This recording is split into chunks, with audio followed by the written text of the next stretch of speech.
నాయకుడిని అవడం వల్ల ఈ ఊరికి ఉపకారం జరుగుతుందంటే అంతకన్నా ఆనందం ఏముంది. ఒప్పుకుంటున్నాను.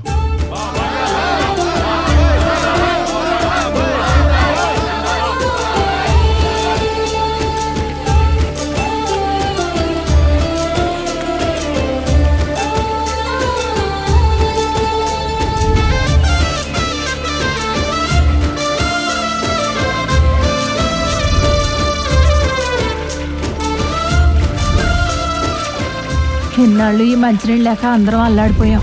ఇప్పుడు అమృతంలాగా ఈ నీళ్లు వచ్చాయి. మన ఊరికి మంచి రోజులు వచ్చాయి. ఆ సీనుగడి దయ వల్ల మంచినీళ్ళు వచ్చాయి.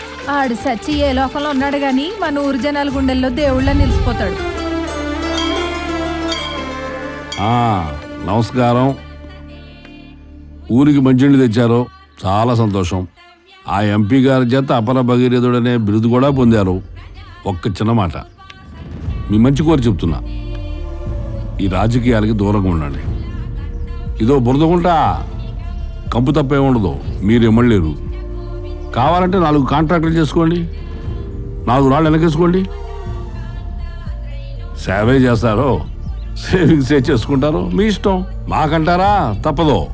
ఈ బురదలో తిరగాలి, ఈ బురదలోనే పెరగాలి. సరే, మా బాధలే మేము పడతాం, వదిలేయండి. అనవసరంగా మమ్మల్ని ఇబ్బంది పెట్టి మీరు ఇబ్బంది పడకండి.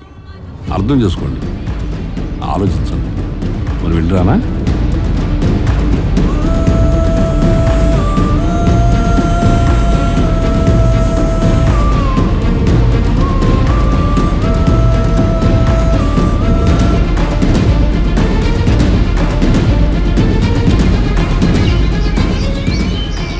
బాబాయ్, ఊరంతా మీకు సపోర్ట్గా ఉంది.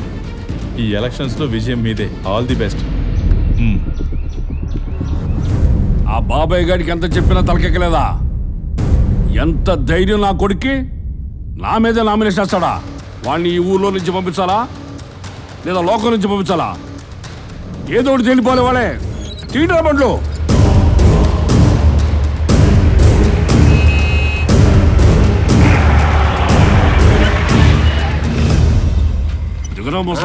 ఏంటి ప్రెసిడెంట్ గారు? ఏంటి దౌర్జన్యం? పట్టుకోలేండి.